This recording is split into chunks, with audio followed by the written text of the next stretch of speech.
గొంతెత్తితే ఒక దేశపు జెండాకున్నంత పొగరుంది. జెండా సభ ఎందుకు పెట్టాను?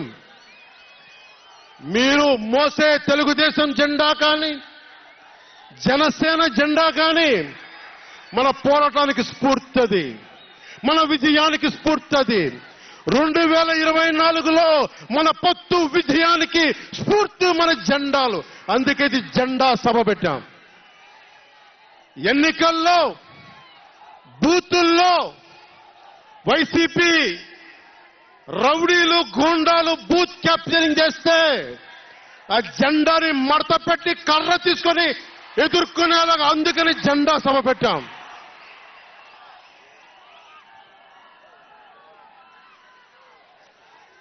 జెండాది కిందికి.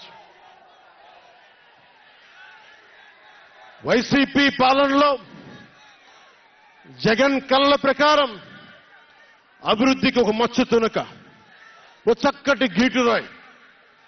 ఆంధ్రప్రదేశ్ రోడ్ల మీద పాలు పోస్తే ఎంత క్లీన్ గా ఉంటాయంటే మన గిన్నెల్లోకి పాలు ఎత్తుకోవచ్చు, అంత క్లీన్ గా ఉంటాయి. చక్కగా శుభ్రమైన రోడ్లు, గుంటలు లేని రోడ్లు, తెల్లటి పాలు పోసినా కానీ తిరిగి మన గిన్నెలోకి ఎత్తుకోవచ్చు. అది వైసీపీ నాయకుడు చెప్పేది. స్కూల్లో మనకి స్కూల్ ఫినిష్ చేయగానే, కాలేజీలు పూర్తవగానే అమెరికా నుంచి, ఇంగ్లాండ్ నుంచి, విదేశాల నుంచి పరిగెత్తుకుంటాకొచ్చి మన విద్యార్థులను తీసుకెళ్లిపోతున్నారు వైసీపీ పాలనలో. అంత గొప్పగా ఉంది. ఉద్యోగాలు ఏ మూలకెళ్ళినా కిళ్ళీ కొట్లను, బడ్డీ కొట్లను విరివిగా దొరికేస్తున్నాయి.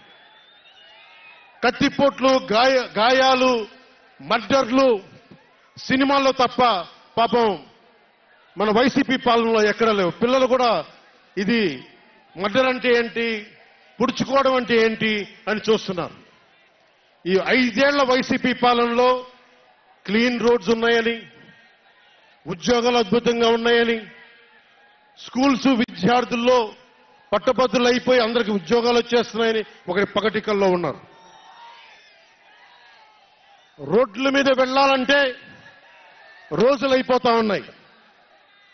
అందుకే కొంచెం కష్టమైన డబ్బులు తెచ్చి హెలికాప్టర్లు కట్టి ఇక్కడ సభాస్థల్లో దిగుతున్నాం. ఓజీలో వచ్చే రెమ్యునరేషన్, ఓజీలో వచ్చే సినిమా డబ్బులు, కేజీ బియ్యం కూడా కొనకుండా హెలికాప్టర్లకి పెడతా ఉన్నాం.